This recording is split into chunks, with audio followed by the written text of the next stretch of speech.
In today's video, I'm going to teach you how to add a mermaid diagram to a Confluence page. Let's start right where you're working. Open the Confluence page where you want the diagram to live. It's easiest if you already know the section or heading where the visual should appear, so you don't have to move it later. With the page open, switch into editing mode by clicking edit at the top.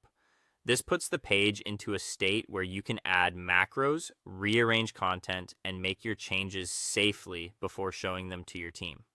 Now it's time to bring in Mermaid. Insert the Mermaid diagram macro, or use a diagramming app in your Confluence that supports Mermaid.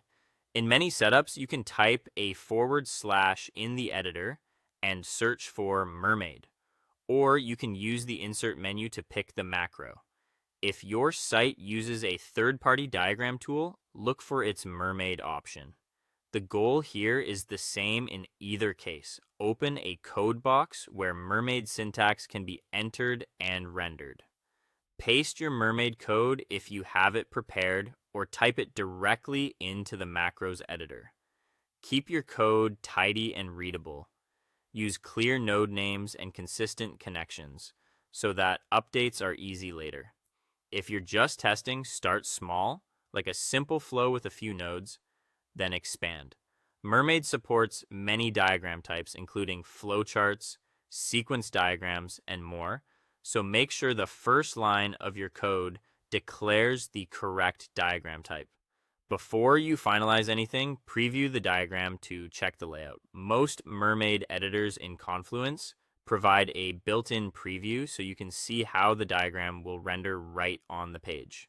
Look closely at spacing, labels, arrow directions, and whether long text wraps the way you expect.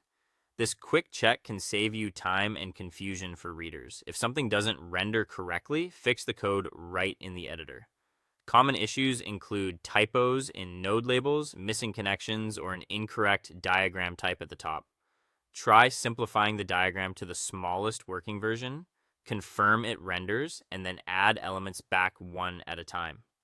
A clean, consistent indentation style and clear naming also help you spot mistakes quickly. When everything looks good, publish the page so the Mermaid diagram appears in Confluence. Clicking publish makes your changes visible to everyone with access, and readers will see the fully rendered diagram instead of the code. You can always return to edit later to refine the diagram as your content evolves, and that's it. Your Mermaid diagram is live and ready to share.